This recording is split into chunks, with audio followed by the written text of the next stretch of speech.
Good evening, everyone. My name is Cristalyn Domingo, and we're about to discuss the chapter 9 of Unit 3, which entitled The Good Life.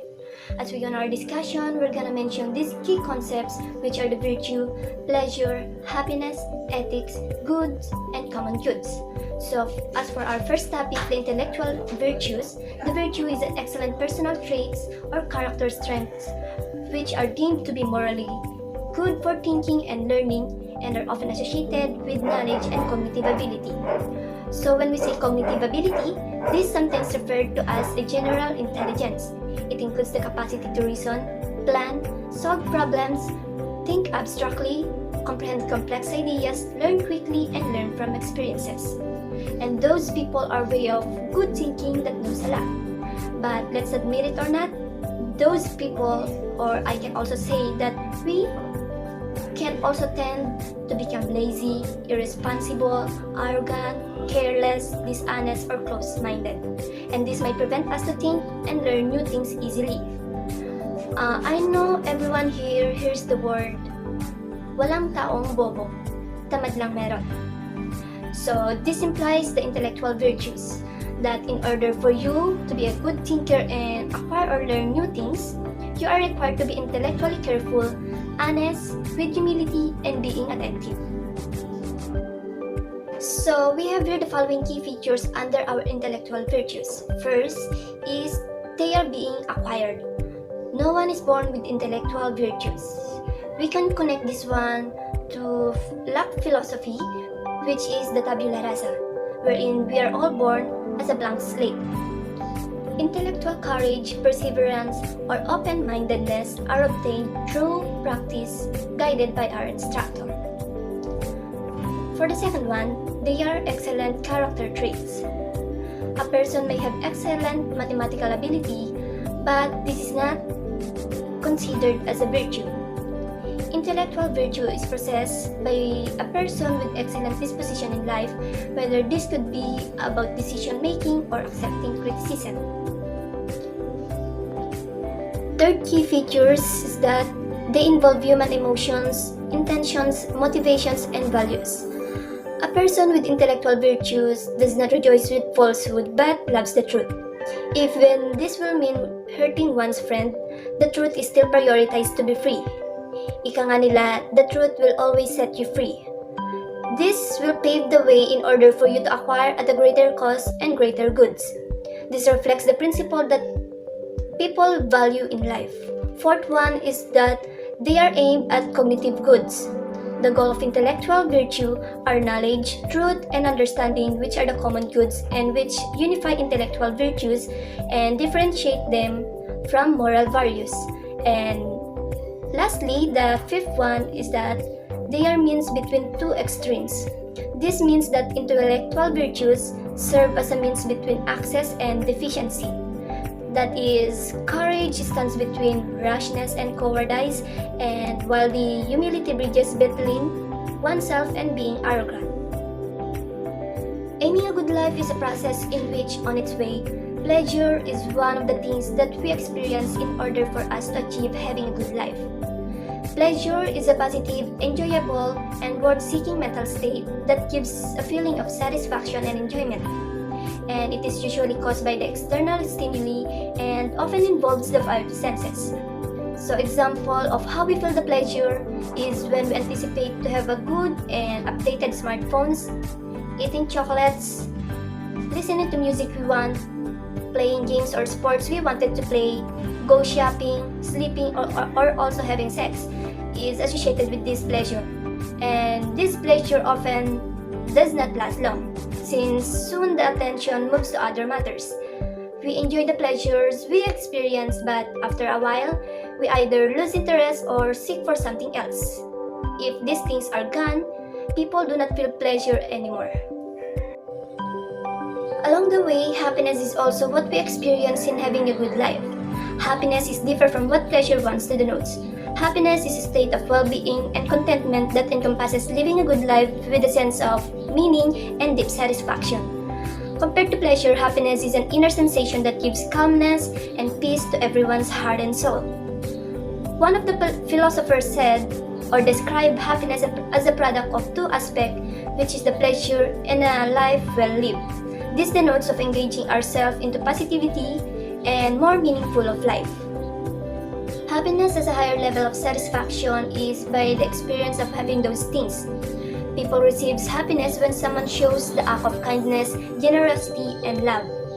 So for us not to be confused, pleasure is unstable and motivated by external factors while happiness is constant and generated within. So the next topic will be the public good, which defined as an item or service that may be consumed without reducing the amount available for others and cannot be withheld from those who do not pay for it. Meaning, based from the word public, a government base, these are commonly available to all people within the society or community and that possesses two specific qualities which are the non-excludable and non-rival rules. While on the other hand, the private corporation pursue it with a profit orientation. Like for example, a radio and television broadcast is for everyone, right? The cost of broadcast is not affected by the number of people receiving the signal. However, the cable and satellite transmission are not a public good since it excludes non-payers. There are two concepts of public good. First is in the political-ethical sense and the second one is in political-economic sense. Under the public goods, from the political-ethical sense in which this politics is the practice of making judgment about political actions and political agents. Under this concept, we have the national people and the public good.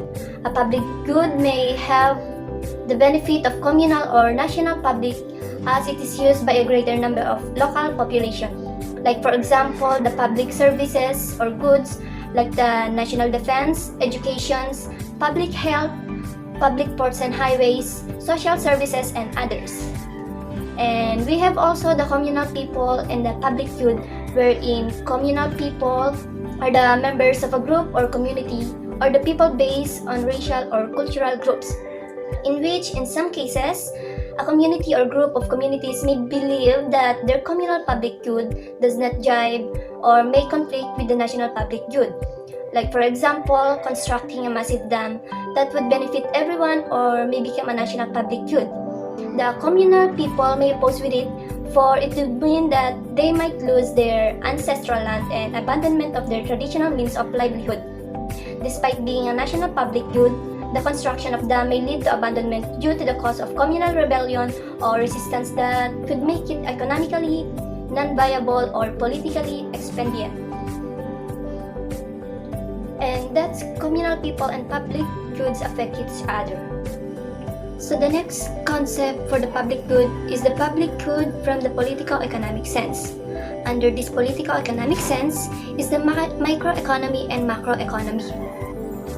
Under microeconomy, the economic concept of the public good pertains to the benefit that may accrue an individual or a firm in pursuing a project that will offset possible losses or adverse effects and that will likewise benefit the general public.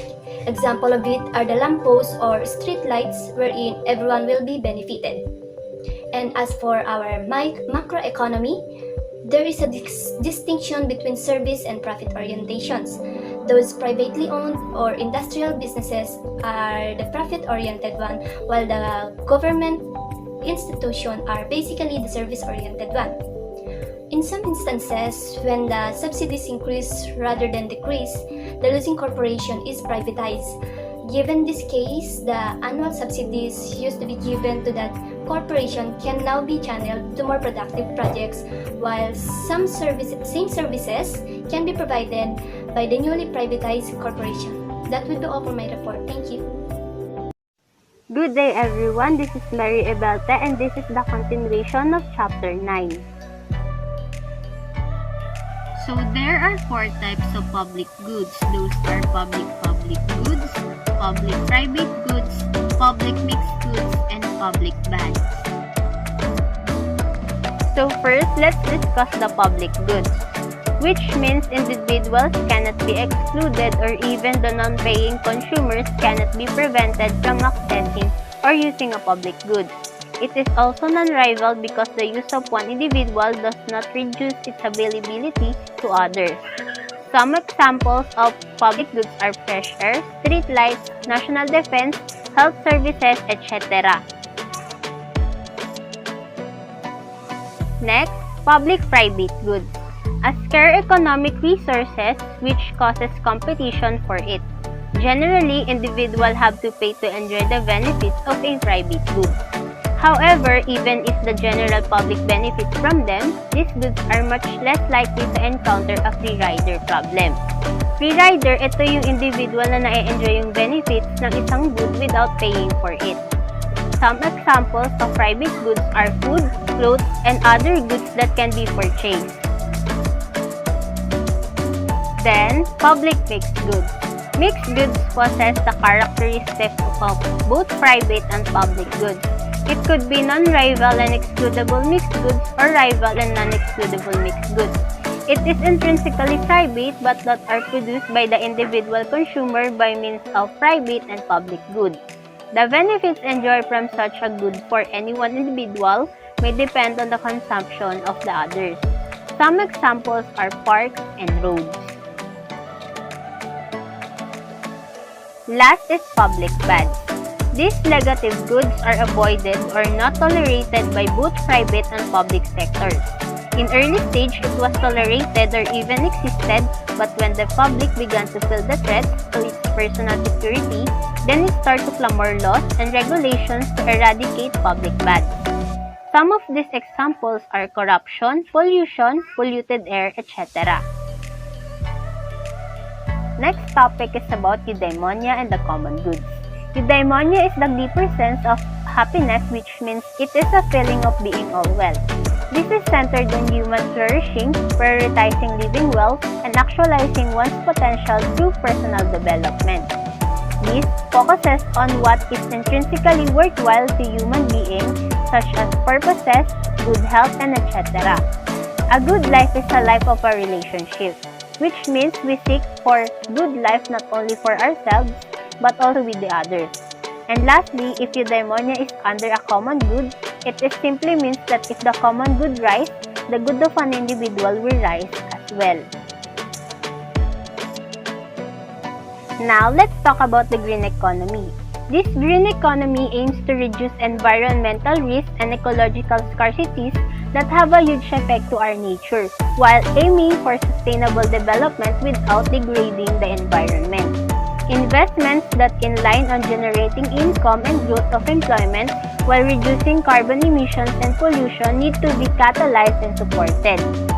Some of the enabling conditions in terms of national level are reform and reduction of environmentally harmful subsidies, targeting public investments to green key sectors, improving environmental rules and regulations.